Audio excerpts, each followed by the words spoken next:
Good morning to all. आज का हमारा टॉपिक है रीडिंग का।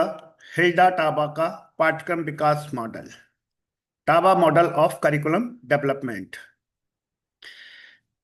हिल्डा टाबा एक प्रसिद्ध शिक्षाविद और पाठ्यक्रम विशेषज्ञ थी, जिन्होंने 1962 में पाठ्यक्रम निर्माण की एक व्यवस्थित और व्यवहारिक मॉडल प्रस्तुत किया।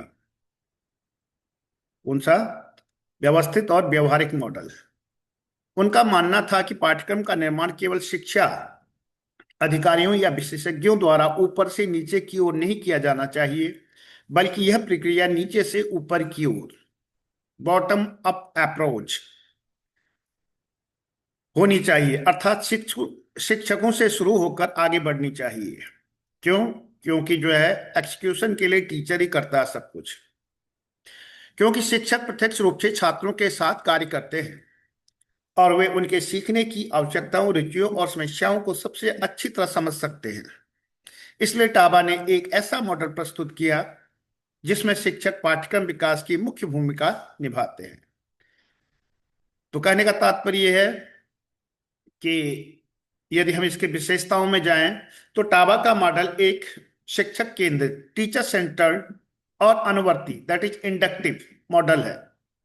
यह मॉडल इस सिद्धांत पर आधारित है कि शिक्षण और सीखने की प्रक्रिया विशेष परिस्थितियों से शुरू होकर धीरे धीरे सामान्य सिद्धांतों और व्यापक पाठ्यक्रम रूपरेखा तक पहुंचती है। इस मॉडल में पाठ्यक्रम को व्यवस्थित, चरणबद्ध और तर्कसंगत रूप से विकसित किया जाता है। तो विशेषताओं, पहला हो गया आपका शिक्षक केंद्रित model, that is teacher centred. शिक्षक पाठ्यक्रम के निर्माण और मूल्यांकन में प्रमुख भूमिका निभाते हैं। सेकंड, अनुवर्ती, इंडक्टिव प्रक्रिया है। यह विशिष्ट से सामान्य की ओर जाने वाला मॉडल है। छात्रों की आवश्यकताओं पर आधारित, सुसंगठित और चरणबद्ध, दैट इज सिक्वेंशियल। प्रत्येक चरण तार्किक रूप से अगले से जुड़ा हुआ है। निरंतर मूल्यांकन और सुधार, अनुभव और प्रतिक्रिया के आधार पर संशोधन किए जाते हैं। यह मॉडल शिक्षक केंद्रित, शिक्षार्थी की आवश्यकताओं पर आधारित, क्रमबद्ध एवं चरणबद्ध, निरंतर मूल्यांकन योग्य तथा व्यवहारिक व लचीला है, जिसे विभिन्न शैक्षणिक स्तरों पर लागू किया जा सकता है। हिल्डा टब्बा ने जो अपना पाठ्यक्रम निर्माण, करिकुलम डेवलपमेंट दिया है, उसके 7 चरण हैं। There are the 7 steps. उन 7 स्टेप में पहला स्टेप है आवश्यकताओं का निदान, डायग्नोसिस ऑफ नीड्स। सबसे पहले ये देखना होगा कि नीड्स क्या है, आवश्यकता क्या है, उसको डायग्नोस करना। सेकेंड है आपका उद्देश्यों का निर्माण, formulation of objectives. It's very necessary to have formulation of objectives. आवश्यकताओं के विश्लेषण के बाद शिक्षण के स्पष्ट और मापनीय उद्देश्यों का निर्धारण किया जाता है। ये उद्देश्य शिक्षण प्रक्रिया की दिशा निर्धारित करते हैं। Generally the objectives are formulated आपके Bloom's on the basis of the Bloom's taxonomy. 3 इसके डोमेन थे, कॉग्निटिव, अफेक्टिव एंड कॉग्निटिव। तीसरा है आपका सामग्री का चयन। अब उन विषय वस्तुओं या शिक्षण सामग्री का चयन किया जाता है जो निर्धारित उद्देश्यों की प्राप्ति में सहायक हो। सामग्री को छात्रों की आयु, अनुभव और बौद्धिक स्तर के अनुसार चुना जाना चाहिए। फोर्थ है स्टेप सामग्री का संगठन, जो भी हमारी सामग्री है उसको ऑर्गेनाइज करना। पांचवा है शिक्षण अनुभवों का चयन, सिलेक्शन ऑफ लर्निंग एक्सपीरियंस। शिक्षक अब ऐसे शिक्षण अनुभव या गतिविधियां निर्धारित करता है जो छात्रों को सीखने में सहायता करे। That mean teaching methods, teaching maxims like as the practical discussion, ठीक है, प्लानिंग, ऑब्जर्वेशन, क्या कहते हैं, प्रयोग, चर्चा, परियोजना, अवलोकन आदि। छठा है शिक्षण अनुभवों का संगठन, ऑर्गेनाइजेशन ऑफ लर्निंग एक्टिविटीज। यहां पर लर्निंग की जगह अगर टीचिंग एक्टिविटीज करें तो ज्यादा बेटर रहेगा। सेवंथ है आपका मूल्यांकन। अंत में यह देखा जाता है कि शिक्षण उद्देश्यों की प्राप्ति हुई या नहीं। मूल्यांकन से प्राप्त परिणामों के आधार पर पाठ्यक्रम में आवश्यक संशोधन और सुधार किए जाते हैं।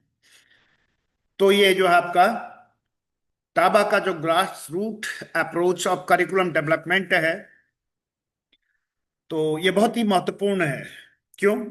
क्योंकि पाठ्यक्रम निर्माण की प्रक्रिया कक्षा से शुरू होनी चाहिए, जहां शिक्षक पहले छोटे छोटे शिक्षण इकाइयां, टीचिंग यूनिट्स तैयार करें, उन्हें प्रयोगात्मक रूप से छात्रों पर लागू करें और परिणामों का विश्लेषण करें। इसके बाद सफल इकाइयों को एक संपूर्ण पाठ्यक्रम के रूप में विस्तारित किया जा सकता है।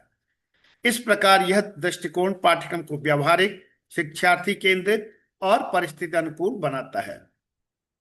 अब हम बात करते हैं हेल्डा टाबा मॉडल का क्या महत्व है। तो शिक्षण को छात्रों की जरूरतों से जोड़ता है, निरंतर मूल्यांकन और सुधार की सुविधा देता है, लचीला और व्यवहारिक मॉडल है, शिक्षक की रचनात्मकता को प्रोत्साहित करता है। There are some limitations of the Hilda Taba curriculum development model. क्या है? यह प्रक्रिया समय साध है, टाइम कंज्यूमिंग है, टाइम ज्यादा लेती है। सभी शिक्षकों के पास पर्याप्त प्रशिक्षण या विशेषज्ञता नहीं होती। तो ये भी इसके एक बहुत बड़ा जो है लिमिटेशन है, ड्रॉबैक जो है, कि सबके पास इतना जो है कि वो सारे जो है टेक्निकली जो है ट्रेंड हों। विभिन्न शिक्षकों द्वारा बनाए गए पाठ्यक्रमों में एक रूपता की कमी हो सकती है।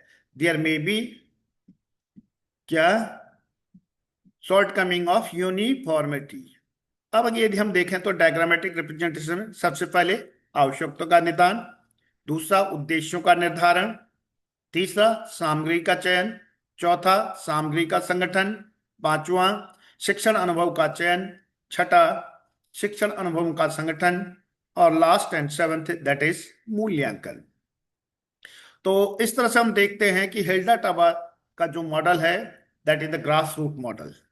ठीक है, यह एक महत्वपूर्ण और व्यवहारिक मॉडल है। यह मॉडल शिक्षक को पाठ्यक्रम विकास की प्रक्रिया का सक्रिय भाग बनाता है और शिक्षा को अधिक शिक्षार्थी केंद्रित, प्रयोगात्मक और लचीला बनाता है। यह न केवल पाठ्यक्रम को अधिक प्रभावशाली बनाता है, बल्कि शिक्षकों में भी नवाचार, स्वायत्तता और पेशेवर दक्षता को प्रोत्साहित करता है। तो यह मॉडल लोकतांत्रिक, शिक्षार्थी केंद्रित और व्यवहारिक मॉडल है, जो पाठ्यक्रम निर्माण में शिक्षकों की सक्रिय भागीदारी को सुनिश्चित करता है। यह मॉडल शिक्षा को छात्रों की वास्तविक आवश्यकताओं, रुचियों और अनुभवों से जोड़ने पर बल देता है। I think that it's enough for this day. Thank you. Have a nice day.